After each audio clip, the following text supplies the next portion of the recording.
And welcome back to another Last of Us episode review.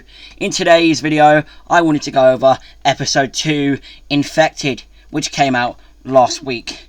Yet again, I'm late to it, but whatever. Let's just get into the positives of the episode first off.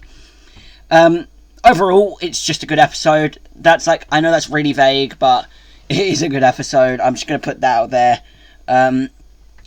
Let's get into more specific shit that I like now. Ellie and Tess's relationship, I like the building that had in fucking this episode. Not that it mattered much, because she would die in this episode, spoilers, but, I'll get to that when I get to it, because it's in my list. But I love their relationship building. I'm still deciding between whether they have a mother-daughter bond, or if it's like an older, younger sister type of deal. Either way, fucking loved it in this episode, even if it was really short-lived. Ellie not wanting to leave Tess, it is fucking brilliant, man. It's so well written. It just goes to show how, how much value she had to Ellie, in the short time that they knew each other. Because Pedro Pascal's Joel, he's obviously the big brute, very standoffish, and he wasn't immediately accepting Ellie. He still saw a naught by the end of this episode, but I think Tess, she accepted Ellie a lot quicker, and I think that allowed their relationship to build quite well, which I really liked in this episode. Speaking of Ellie, I'm really growing to like Bella Ramsey as Ellie. I know in the last video I said it was bugging me that she looked absolutely nothing like Ellie, but I'm starting to not care as much. I'm really liking her as Ellie, so I'm not really giving as much of a shit about the fact she doesn't look exactly like her. There's one scene which I think was the moment where I was like, okay, I really like this portrayal of the character. I think she's doing great, and I'm enjoying watching the character. It's the scene where they're walking through the hotel thing, and it's flooded with water. The first thing that made me go alright, I like this character is the I can't swim line. Just her banter with Joel in that scene. Her banter with Joel throughout this whole episode is great. But I particularly like the bit that made me fall in love with this character, in this adaptation at least, is where she fucking goes up to the bell and starts dinging it, pretending to be the concierge, the fucking person pushing the trolley. It really shows that she is a kid in this show, even if it is meant to be this big serious drama. You can still have some goofing about moments, which is nice to see, and I hope we get more of that, specifically with her and Joel, not just her mucking about by herself.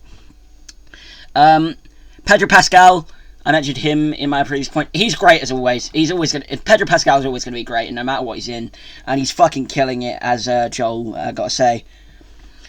The horror, it looks good, man. I won't lie, it's pretty good. I wouldn't say it's scary, but looks great. Next, another thing that looks great: The Infected. When I was watching the episode, specifically when I got to the part where they're at the museum and the Infected started bleh, and got in Joel's face and shit, I was like, Jesus Christ, these things look fucking horrible. They look terrible. They don't look scary at all. But looking back on the screenshot that's on the screen for you right now, these things are fucking scary. Maybe it's just how fast that scene went by, how dark. You don't really get that great of a view of them, but it's fucking good, man. They're so brilliantly designed. The one that kisses Tess when she dies with the fucking tendrils, again, brilliant. I've not got a screenshot on screen for that, but fucking good, man. I'm loving how the Infected look in this show. Speaking of Tess, her exit, fucking beautiful. I nearly shed a tear, I won't lie. Her sacrificing herself for Joel and Ellie, again, not only shows that strengthening between her and Ellie, but also her and Joel. I just fucking love the short time she had on this show. Obviously, she's performed greatly by the actress. I don't know her name, but yeah, she's fucking brilliant. Now that we've gone through all the positives of this show, I think we're going to have to go through my negatives on it. I've only got 2 things listed here. The first off, I didn't like how long the beginning segment was. I feel 7 out of 52 minutes to show me a prequel, when we're going to have 9 episodes to get through this shit leading up to where we are that we didn't see. I feel 7 minutes out of 52, that's just a little too much to me, I feel like if we're going to have these prequel segments, make them like 5 minutes tops.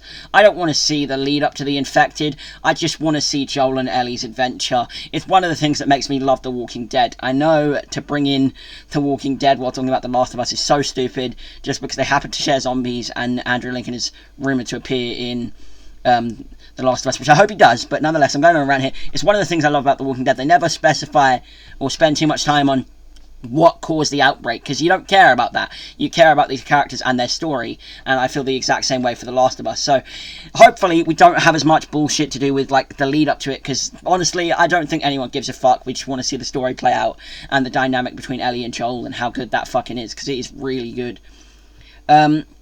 The last thing I want to bring up, this episode was not as strong as episode 1, and I mean, that was going to be a given.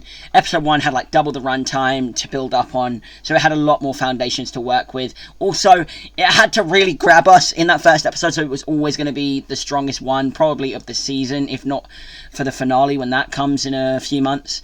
But yeah, it's just not as strong as episode 1, not discrediting or anything, it's still a fucking brilliant episode, but I feel like so far in the tier list, it goes episode 1, episode 2, episode 1S, episode 2A.